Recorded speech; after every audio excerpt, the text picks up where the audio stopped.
Welcome to Rant Rave, the show that takes seemingly random topics and does the unthinkable with them. I'm your host, Don Michaels. And as we continue on with the special edition 48 Cleveland Films, we have special guest, Rob Troxell. Rob, thank you for being on the show, and I hope I said your last name correctly. Troxell. So Troxell? Yeah. Okay, I do apologize for that. Like most people pronounce it like they're Troxwell or Troxell or something like that. I'm like, no, just Troxell. Just Troxell? Just Troxell. All right, so, I got it. Well, thanks for coming on. I appreciate Thanks for having it. It's a pleasure as we're digging into this whole 48-hour Cleveland Film Festival and how exciting it is and how much fun it's going to be and so forth, etc. I'm actually going to dig into it and learn a little bit more about this. And, you might see my pretty face on film. I'm not sure. Yeah, why not? Like honestly, anyone can do it. Honestly, like I know they say that you have to to go to film school. You have to have years of talent or years of this and that and stuff. But like, really, anyone can do it. I mean, you just pick up a camera, pick up a microphone and stuff, and just do something. Just be who you are. Just be who you are. Yeah. Don't get nervous and all that good stuff. It's all about making art and stuff, doing something that's self-expression. So very artistic. Yeah. Okay, well, great. So as we're doing this special, we're meeting actors, we're meeting producers, we're meeting film people, and obviously, again, thank you for coming on.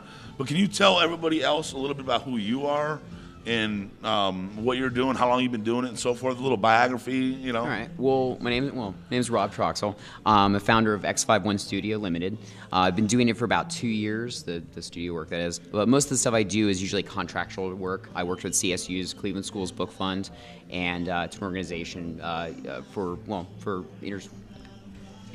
It's an organization there to provide books to children from underprivileged families. Okay. So the idea is that we do a couple videos that are from the books and stuff. The kids watch the videos. They then go to the website where the videos are posted.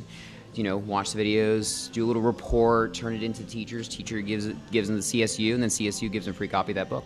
So that was one part of the job I did. The other part of it was kind of more documentary filmmaker style. So the authors would catch wind of this program, be like, hey, listen, I'm in town doing a presentation. Do you want to come along and we'll film it and share with everybody, let everybody know in Cleveland what's going on. So we'd go out to the schools and with film the presentation, follow the author around, do maybe a 20-minute interview, and then put that all together and make a nice video. So it started. So initially, X51 Studio Limited started doing more sort of more educational purposes, you could say, and stuff before you got into any kind of was what are you actually doing? So you right. Well, yeah. So it started out initially as more educational purposes and stuff. The idea is just to provide an educational multimedia service for CSU. I just wanted to do something more though too. I wanted this to kind of be a nice starting off point when I got comfortable enough doing stuff with them that I could then go and just be like, hey, listen, I want to start doing films. I want to start doing short films. And then it was kind of by coincidence that a year ago actually that I just discovered that the 48 was going on, the 48 film project. Right. And I was like, guys, I would, just saying this to me and my couple friends and stuff. I'm like, I want to do this. I really would love to do this and see what I can get together for it. And that kind of began the whole filmmaking process. So at this point in time, how many films do you have under your belt? I mean, I only have 2 48er film projects. So the first one, 42... That's still a lot. I mean, there's a lot of work that goes into... This is true. As I've been learning, that goes into filmmaking. This is true. I think majority of my, work really would be more about trying to host sort of technical, but also like actors' workshops. What I would do is, since none of the people with me were actors, I'm very much a person that's if I can teach myself how to work a camera, I can teach myself how to edit a video, if I can teach myself any of this, I can teach other people to do this. I can give them the confidence to do what they need to do. So it's hey, listen, I know you can't act, I know you can't, don't know how to work a camera, don't know how to edit, but I will sit with you and we will learn together. So I would do the workshops. Initially, so what is a workshop exactly? So, my workshops were were initially actors' workshops. So it was the idea that I would get a couple friends together who camera shy, totally just I can never see myself being an actor, kind of thing, and just get them comfortable in front of the camera, comfortable with each other, and just being able to kind of like do some improvisational stuff. We did a couple scene reads, so it was a chance to like kind of take our favorite movies and TV shows and pretend to be those characters and stuff, and maybe say even like how would we do them differently. And the beautiful thing about this is that I would record all of this. So record it all, get everyone together, and everyone get together and stuff. Look at the big screen TV, plug the camera into that, and we'd be able to like look at our performances, and from there kind of analyze what we liked and what we didn't like from our own performances. So things that like quirks we did with our face, or maybe the ways we said lines we didn't like. And people would critique themselves. Exactly. And then they would improve upon their own performance, watching themselves being embarrassed and listening to their own voice. Yeah. And they're like, oh, wow, and overcoming it. Exactly. So that's a great idea. Yeah. No, so I was just like, hey, listen, like, and the thing about it, though, too, is that, like, while I had no intention of acting in any of my own movies, I wasn't about to just, say, oh, hey, get on camera and act. Without myself doing it as well. And like a majority of my acting experience prior to that was just doing some voice work for the book fund, so when we were doing the read-alongs, they were called, and stuff, which are the books to videos, we would actually record us, me and maybe one or two other videographers, reading the lines from the books, in some cases playing the characters. Okay. So that kind of very basic voice acting. And I did a lot of so most of my acting, you could say, was just reading books, essentially, and stuff, or like playing characters in kids' books kind of thing. I did Alexander and the Terrible, Horrible, No Good, Very Bad Day, and that's a long title. It is. It's also a very long book. I have trouble with words, so I totally understand. It felt like an hour book, even though it's probably like you go on the website, it's like, oh, it's only like 10 minutes. It's, but like it was, right. It was a tough one, but we did it. It was fun. It was. So like when we did the workshops, I would just lead it in, be like, hey, listen, like, I'll just do a scene or whatever, or, someone will do a scene with me, and, we'll just act against each other and see how it goes. So.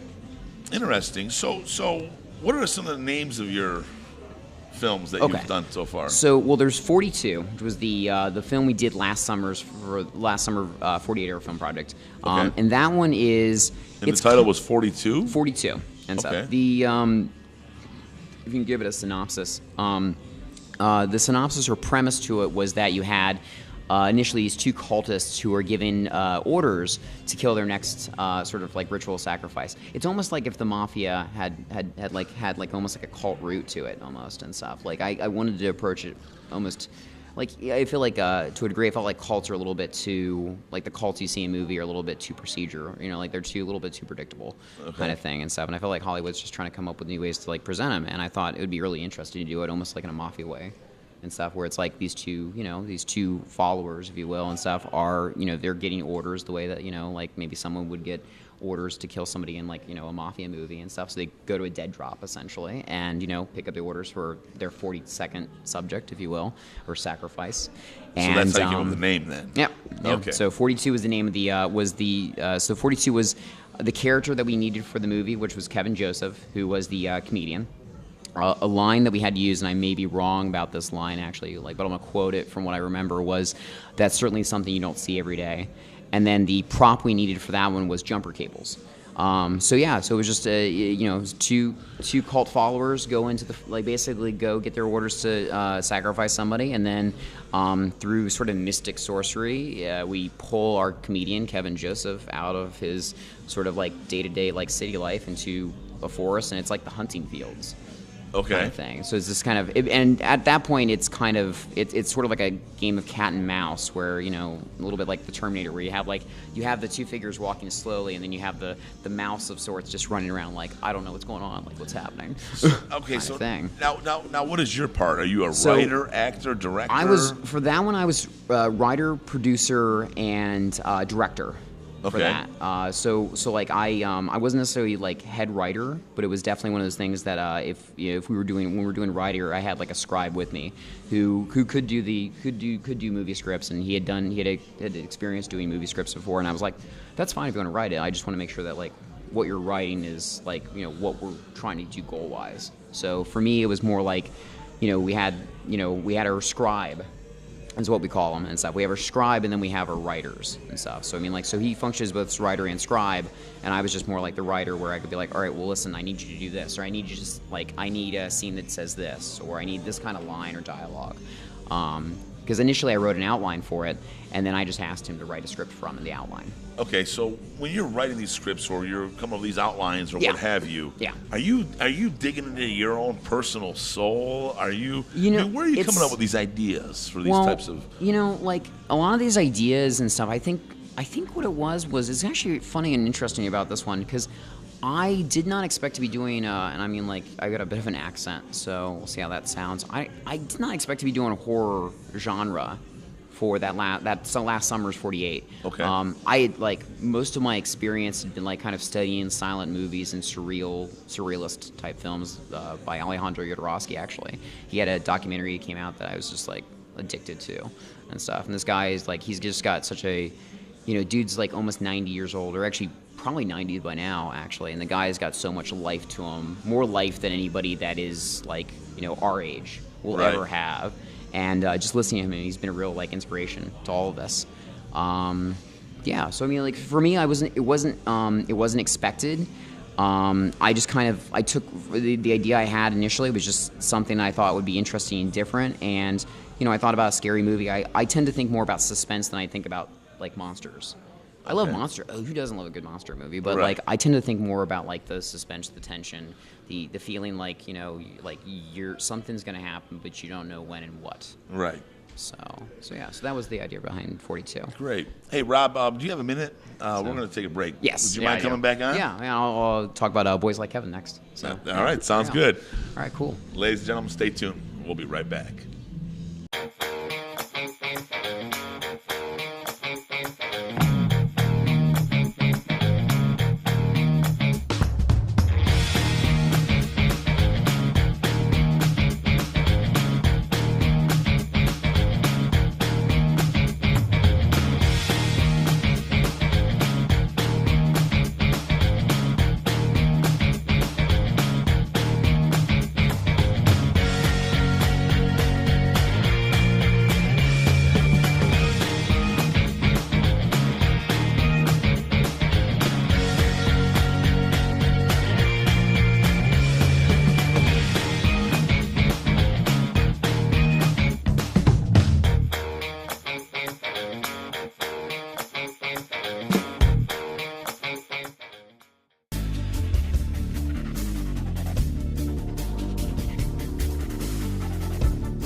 I hope you enjoyed that break.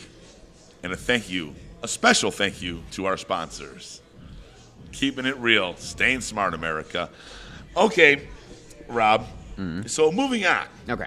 I want to kind of get into the nuts and bolts and the mechanics behind what you guys are doing. All right. Fire away. You know, again, I'll say, you know, we this is a special edition, a 48-hour special edition, and we're trying to really figure out what people are doing and thinking. And I think it's been great because everyone has a different idea. Everyone has a different way they proceed and handle things, and, Yeah. and it's very entertaining and interesting. Yeah. So my question for you is, you know, what makes a good film? A short film. You know, it's funny. Speaking of different takes, different suggestions, I think it's very, I believe the word is subjective. Okay. It's very subjective because, you know, what is a great film to me might not necessarily be a great film to you, Don, or Right. a great film to, you know, any of my crew. I think what it is you want to, when it comes to, like, you know, you making a film, it's the same thing with anything else that I've done. I just want to try and make something that, like, I know I like, you know, as cliche as it kind of sounds, something that I, you know, put my heart and my soul into, and something I feel, like, proud about, so that, like, you know, when I'm, you know, going to bed, laying in bed at night and stuff, I can kind of just be proud for doing, you know, an amazing job.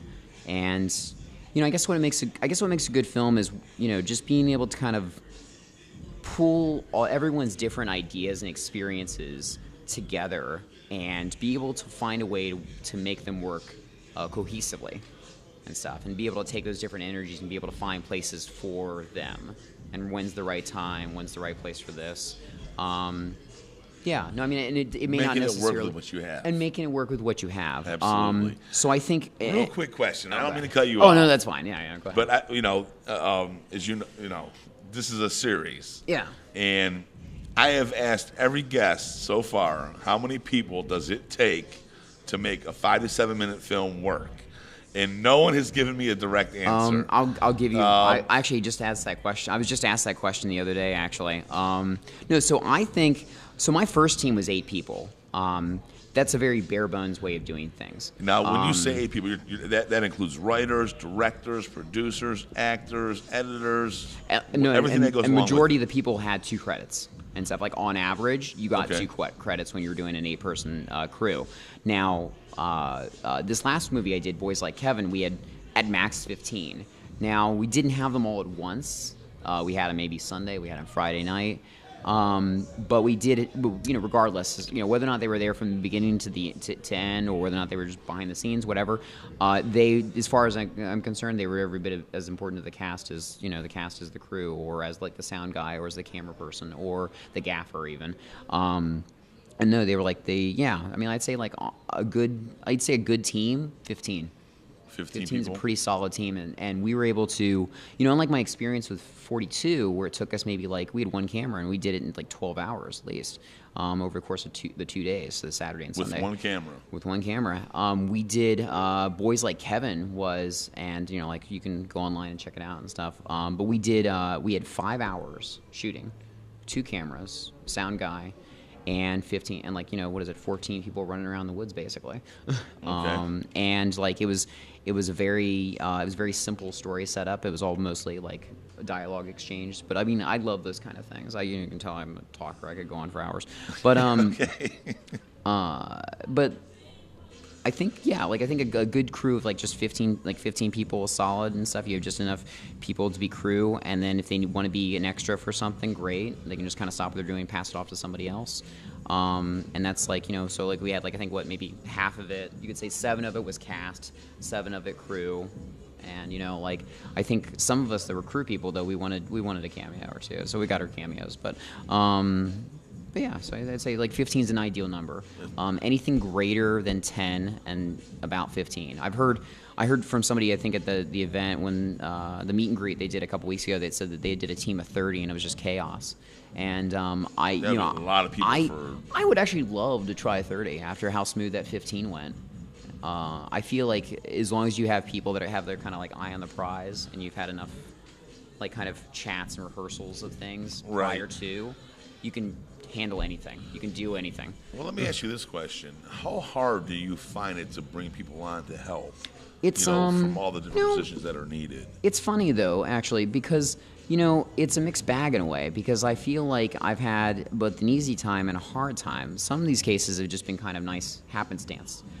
I happen to be around and I happen to be available kind of thing. And there's the people that happen to be available are people with really great skills, and there's no reason they shouldn't be doing work with maybe even a team that's maybe even more proficient. More proficient. That's what I was looking for. More proficient than me and my crew. But I'm proud and happy to have brought them on, and I know that I think they probably, from what I gather, would have even had not quite the same experience. Well, not the same experience, but maybe not quite as fun. Okay. Because that to me is a big deal and stuff. It's just trying to make things fun. Because I know things I've told everyone before prior to going to this, it's going to get long. You're going to get tired. You might get a little angry at people and stuff. But listen, I'll do everything I can to make it fun. If it means just saying, hey, I brought cake and stuff, or hey, here's a soda or something, or here, would you like a beer or a glass of wine or something like that and stuff? Do you want to just take 5 and go do that and chill? Right. Okay, so let's switch directions just a little bit. Okay. What do you find in the experience that you have that works best? As far as filming, it's funny. A 40-hour film. Well, it's funny though, because I don't feel like I have anything anything more to offer than any other crew. I think the only thing that keeps me maybe different or maybe makes me stand out is I'm, I don't know if you can tell necessarily from the interview or from what I'm saying, but I'm a person with a lot of passion. I've always been described as being Passion very... for what? A lot of... Just passion to express, just do something more with your life than, I'm just going to say it, eat, sleep, and shit. Okay. I just want to do something more. So when something you get greater yourself than involved myself, in yeah. something, you have a passion, you Yes. go for it, 100%, Yeah. 110%. A really good piece of advice someone told me once before, and it's something I do kind of sympathize with it actually. He said to me, Rob, I get involved with film to lose my sense of self and stuff, to be part of a collective in a way and stuff, and to be grander than myself, my own ambitions. So I guess in a way, like that's, to a degree, I do this because, it's nice to do, sure, you can do art on your own, you can do film on your own, I'm sure. But would it be rewarding necessarily, or would it be more fun? No, I don't think it would be more fun. I think it is actually much more fun to get a group of people together. And I'm the same way about sports too. I don't like watch sports on TV. I just rather collect a group of friends who go play basketball or something. Okay, let me ask you this. Have you won any awards or anything thus far in your career? Well, yes, we won awards for Boys Like Heaven. So we were nominated for 7 awards. What is that called? Boys Like Heaven, yeah. It was, Boys Like Heaven? Yeah, Okay. the genre we got for that was because horror. We got horror spoof. Okay. So the awards we won for that, we were nominated for 7 awards and we won 3. So the 7 we were nominated for, I may have to actually just count these on my fingers to make sure. So we were nominated for Best Writing, Best Male Lead Actor, Best Ensemble Cast, Best Sound Design, Best Cinematography, Best Film, and the last one I believe was Best Use of Location. And the ones we won were Best Writing, Best Male Lead, and then Best Use Location. Wow. So yeah, and that was awesome. The troop for that I had was, well, I have my own company. I didn't like the idea of everyone just being one of my own companies. So because I had a couple And different. the name of your company is? So my company is X51 Studios, but the teams that I worked on for this last summer were Green Screen Warriors and then Green Screen Avengers for the Horror 48. So Where do we find your website? Yeah. Oh, it's x51studio.com. Say that again? x51studio.com. Okay. So Rob, we're going to Done. wrap things up here, my friend. So what kind of words of wisdom do you have for people out there that want to get involved? I could answer that in 2 parts. Okay. The first part, the first part is purely on the basis of just getting involved with film. Honestly, when it comes to doing a 48 or doing something at home, just do it. Just honestly, just pick up a camera and, if you got an idea, just shoot it and stuff. If you don't have actors, use action figures. If you don't have sets, use Legos. Just do something. Don't, if you don't just be necessarily in your own kind of head where it's oh, I don't have to do this or I don't have that and stuff. Just do it. Nike said it best. Right. Yeah, and for my second bit of advice, I would say and it's going to happen to you, regardless how established you are and stuff with people, even if it's a small group of people that are filmmakers, or how unestablished you are. When you say to people, hey, I want to do film or I want to do this and stuff, you'll definitely have your supporters, but you as many supporters as you will have your negative Nancys, so to speak, or nasty Nancys, whatever you call them. Your critics. Your critics, yes, there we go. That's the more appropriate word for it. Don't critics, you could probably turn people off, right? Because they don't want to be criticized, they don't want to... Yeah, no, they don't. Well, no one wants to be criticized, ever. And that's the thing I noticed. But to a degree, you kind of have to. You have to be able to, listen to some, maybe even something that's maybe harsh criticism to sort of, well, one, to think maybe this wasn't so cool, but also to kind of grow up. Just to be hey, listen, all right, well, that was negative criticism, okay, It's part of the experience. It's part of the experience and stuff. Because no matter what you do, someone's going to criticize you. Right. It could be the best piece of work Exactly. the world's ever seen, and someone's not going to like it. Right. You're So going to have your how do you get over that? How do I get over? What's kind of funny about it though is, if anything, it just makes me more. I know it does make me angry. I get annoyed and stuff. I get kind of bummed out. But then I just think, well, what else? To me, the feelings of not doing anything are greater of just not doing anything with my life are greater than any kind of negative comments I get. Right. So it's like, okay, yeah, you didn't like the film, you don't like me, you don't care that I have passion still in my life, because that is definitely something else that drives me nuts about a lot of people. They're just like, they just get to a certain age, they just no passion anymore. But it's like, that's fine that you feel that way. My negative feelings about not doing anything with my life are greater than whatever you have to do to criticize me.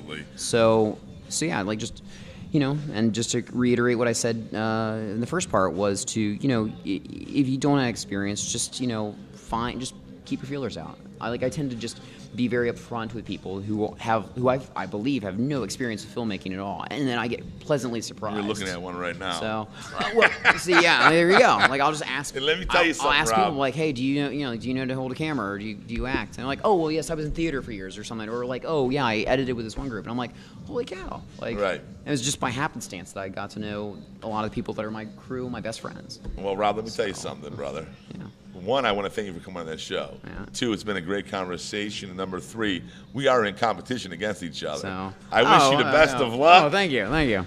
But good luck. So, hey, thank you, Don. I appreciate it. I do. Yeah, friendly competition, I say. Friendly competition. Ladies and gentlemen, thanks for tuning in to Rant Rave with Don Michaels and our special guest, Rob Troxell. Couldn't hear you? Rob Troxell. Rob Troxell. And don't forget about Gumby. Rock Hayes. Ow!